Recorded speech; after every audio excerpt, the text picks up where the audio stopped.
Dear ladies and gentlemen, my name is Karol Tatara. I am insolvency lawyer and qualified restructuring advisor. I would like to share my experience about using restructuring and insolvency tools in distressed assets investments in Poland. Okay, so one may ask, what kind of advice can insolvency lawyer give to the audience of Chambers lawyers? Because maybe one can think, no, insolvency doesn't apply to us. Well, first of all, we need to bear in mind that there is no such thing like too big to fail. There is no such thing, so we never know when our time may come. Speaking more seriously, using restructuring or insolvency tools may be particularly helpful in cleaning up our capital groups. So if we have a subsidiary or we are a co-owner of an affiliate which is useless or troublesome or indebted, and there is a need for liquidation, using restructuring or insolvency may make this process easier, faster, and cheaper. And secondly, let's not be afraid of investing in distressed assets.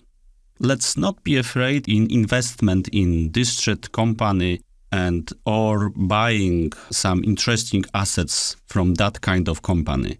Because many times these are real bargains. So if we are afraid, we will not gain the profits of such an investment. The only thing we need is to know the risk, to assess it, and to use the proper tools. And then the process will be safe and profitable.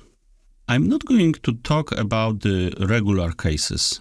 I'm going to talk about the difficult cases, so where the company is in distress, so we want to buy a company, so then we have a share deal, or we are not interested in buying a company.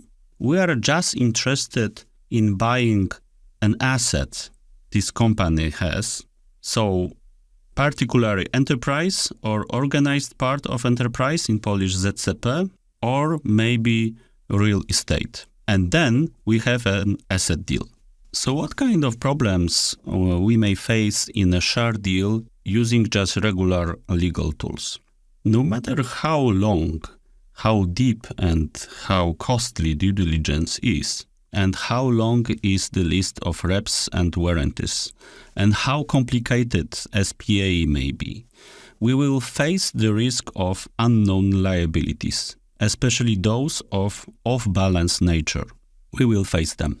Then secondly, we need to remember that we buy a company which is in serious trouble and probably for a long time. So we need to remember that when we buy it, the balance sheet of this company will not look good, even after our investment.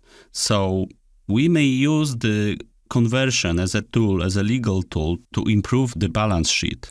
But the problem is that conversion is decision of shareholders meeting. And there can be many parties, many shareholders, and they have the idea of a good price. At the same time, there are some other parties even more interested in our investments, which are creditors. That's the biggest problem of investing in the distressed company, that the wood is on fire. And we don't have much time and we don't have many resources to fight it. And there are two processes. We need to negotiate with the shareholders at the same time and the creditors, because we will never know. The creditors may take hostile actions against the company, like enforcement proceedings, like filing a bankruptcy petition or revoking of crucial contracts. And there is no time because they are angry, they want their money back. And unfortunately, the only legal tool we have is just a standstill. But standstill takes time. It takes time to negotiate with all the creditors. And sometimes we don't have such time. So unfortunately, there is an unanimity rule in standstill, so we never know when one creditor can overturn the table and start a potential hostile actions. Probably, maybe you know that cash is king, but in restructuring, not only cash is king, but time is king. Time is money. So we don't have much time and we need to buy it. So when you want to buy a company in distress, when you want to have a share deal, use restructuring tools. And the best tool available is AAP, which is Arrangement Approval Proceedings. That's the quickest, the fastest, the cheapest proceedings available in Poland. So it gives the protection against the creditors. It gives the protection against the enforcement proceedings, against bankruptcy in general, and against revoking of crucial contracts. So this is very useful. So at least this protection will last for 4 months. So using AAP gives us 3 benefits. First of all, we don't need to be so much worried about the unknown liabilities because there will be a general haircut, even if we don't know all of them. Secondly, haircut in restructuring gives some tax benefits. But unfortunately, I cannot say anything more, otherwise I would have to report a tax scheme.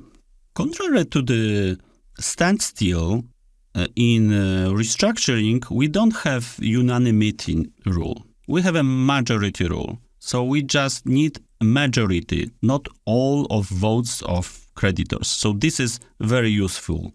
We don't need to satisfy everyone because it's impossible. And also, when we like to use the conversion for the benefits of the balance sheet, this is also particularly useful because the decision-making body for the conversion is creditors' meeting. So it has nothing to do with the shareholders' meeting. This is decision of creditors. And then we just need the court's approval, which is also beneficial because this is not just the pure civil agreement. The arrangement is, of course, an agreement, but it's always approved by the court. And the court approval binds everyone. So if you want to do transaction, if you want to buy a company in distress, do the restructuring first and then have transaction after restructuring, not before. Okay, and now let's review an asset deal. There's a bargain, there's a possibility of buying enterprise or real estate for a good price, really cheap, from a company, from a party which is threatened by the insolvency. And let's say we do it. And if we use just the regular legal tools, what kind of risks we face? First of all, we risk the possibility of insolvency of the seller. And unfortunately, our happiness will be overshadowed by 5 years, because this is a look-back period for the Actio Pauliana, for the potential transaction avoidance claim.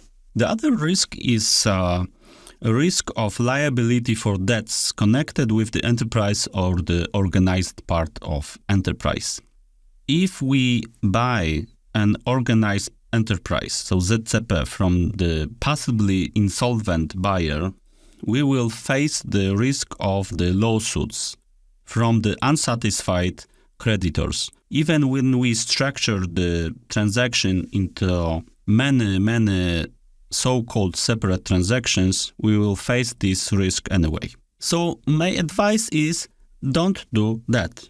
It just doesn't pay off. Really, believe me, peace of mind has a price.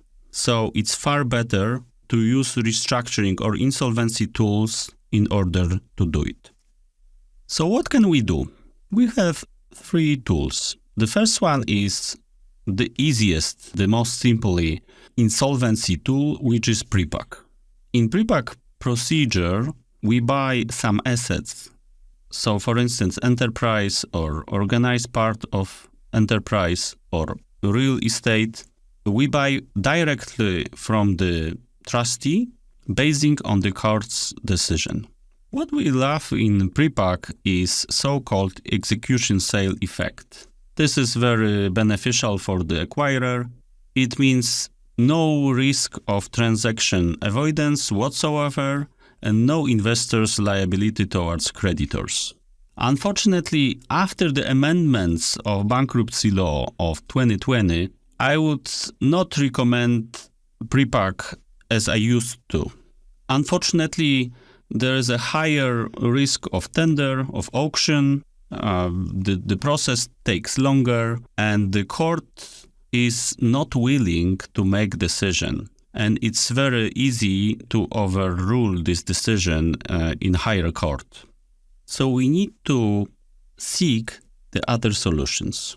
But we still may use this tool, especially in cases when there is no high risk of objections of creditors.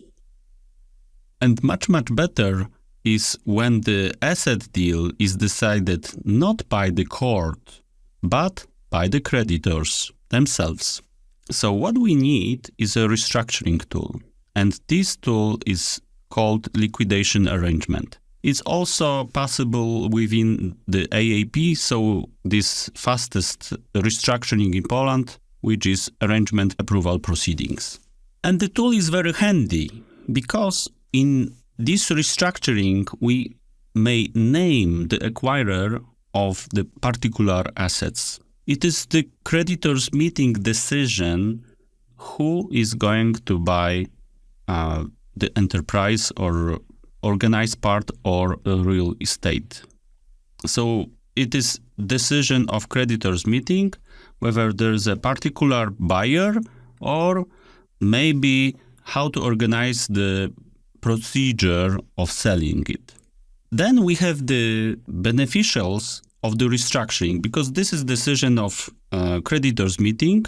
So there is majority rule and we still have the court's approval. So it means that we avoid risk of transaction avoidance. Unfortunately, there is one disadvantage of this tool: no execution sale effect so far. There is a project of new amendment prepared, but unfortunately the former parliament has not passed it. So we are still waiting for this execution sale effect to come. But if it's in force, it will be a very good restructuring tool to liquidate and safely acquire assets from the insolvent debtor. And last but not least, there is a new opportunity which has emerged from the 2021 amendment of restructuring law. I would call it Article 323 sale. It's only available in the remedial proceedings, so in Polish postępowanie sanacyjne, which is the longest and most complicated restructuring proceedings in Poland. This kind of restructuring has to be opened by the court. So it's court decision to open the remedial proceedings. And if it's opened, then there is a possibility of selling during this restructuring. There is a possibility of selling even the enterprise or organized part or some assets with the execution sale effect. And this is what we want. We can combine this sale with the liquidation arrangement. So then we have actually two transactions. First is a quick one when there is only judge commissioner's consent needed. And then we can have a second part of transactions, but this time it will be creditors meeting decision.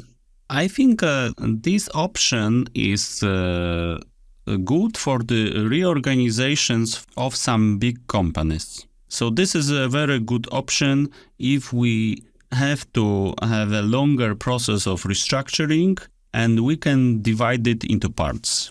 And the best thing is, of course, execution sale effect. So no risk of transaction avoidance, no liability, based on Article 55, Index 4 of Civil Code. This option must be considered. Okay, to sum up, when you want to make investments in distressed assets, do not use the regular legal tools. Use the tools which are designed for the distressed assets. And these are either restructuring or insolvency tools. Use restructuring, use AAP, use liquidation arrangement, use prepack, use free-to-free sale. It will make the transaction safer, faster, and cheaper. Thank you for your attention. That's all for now. Should you have any questions, feel free to email me. Thank you once again.